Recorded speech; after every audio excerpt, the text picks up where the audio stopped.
మా అమ్మకి చాలా ఎర్లీగా పెళ్ళైపోయింది. సార్. బ్యాక్ దెన్ అలాగే అయ్యేది. సో, 15థ్ ఇయర్ పెళ్ళైపోయింది. హ్మ్.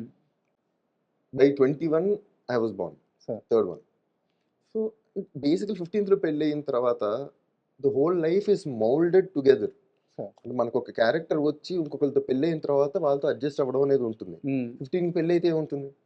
అది ఎదిగే డెవలప్ అవ్వడమే వీళ్ళతో కలిసిపోయి డెవలప్ ఆ అవుతుంది. టైమ్ పీరియడ్‌లోనే జరుగుతుంది గదా! అదే టైమ్ పీరియడ్‌లో జరుగుతుంది. అవును. సో, ఆయన ఏమిటో ఆయన ఇలాగే ఉంటారు. ఆయన థాట్ ప్రాసెస్ ఇది. ఆయన టైమ్ స్పెండ్ చేసుకునేది ఆయన ఇండివిడ్యువల్‌గా టైమ్ స్పెండ్ చేసుకునేది ఇలా ఉంటుందని గాని, హ్మ్. జనాలతో ఇలా ఉంటారు. ఆయన కుటుంబంతో ఇలా ఉంటారు. ఇవన్నీ ఆవిడకి అలా ఒక చాలా సటిల్‌గా నేచురల్‌గా అర్థమైపోయాయి. అలవాటయిపోయింది. అలవాటయిపోయింది. అంటే it is not a learning for her.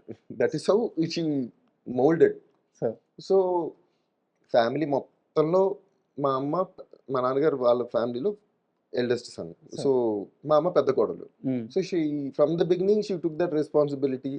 అంటే ఆడపడుచులు ఎవరైనా ఇంటికొస్తే బట్టలు పెట్టి పంపించాలి. హ్మ్. లేకపోతే పిల్లలు ఎవరైనా వచ్చారంటే వాళ్ళకి ఏమైనా ఇచ్చి పంపించాలి. ఇవన్నీ ఎప్పుడు ఈవిడే చూసుకుంటుంది. సో, ఆయన ఇవన్నీ చూసుకోవాలి, ఇలా అవుతుంది అన్న విషయం కూడా ఆయనకి తెలీదు. కదా! అసలు ఆయనకి ఇవేమీ తెలీదు. అసలు హ్మ్. నిజంగా చెప్పాలంటే చాలా మందికి తెలీదు ఈ విషయం. బట్ మేము ఏ స్కూల్‌లో చదువుతున్నామో కూడా ఆయనకెప్పుడూ తెలీదు. హ్మ్. సో, అందుకే నేనిప్పుడు మా అమ్మకి ఫస్ట్ అంటాను. ఈయనేమో మేము పుట్టేసిన తర్వాత చెన్నైకి తీసుకెళ్ళిపోయి, అక్కడ మమ్మల్ని మా అమ్మగారితో పాటు ముగ్గురిని తీసుకొని చెన్నైలో తీసుకెళ్ళిపోయారు. మా అమ్మ హ్మ్. అనకాపల్లి నుంచి డైరెక్ట్ చెన్నై. హ్మ్.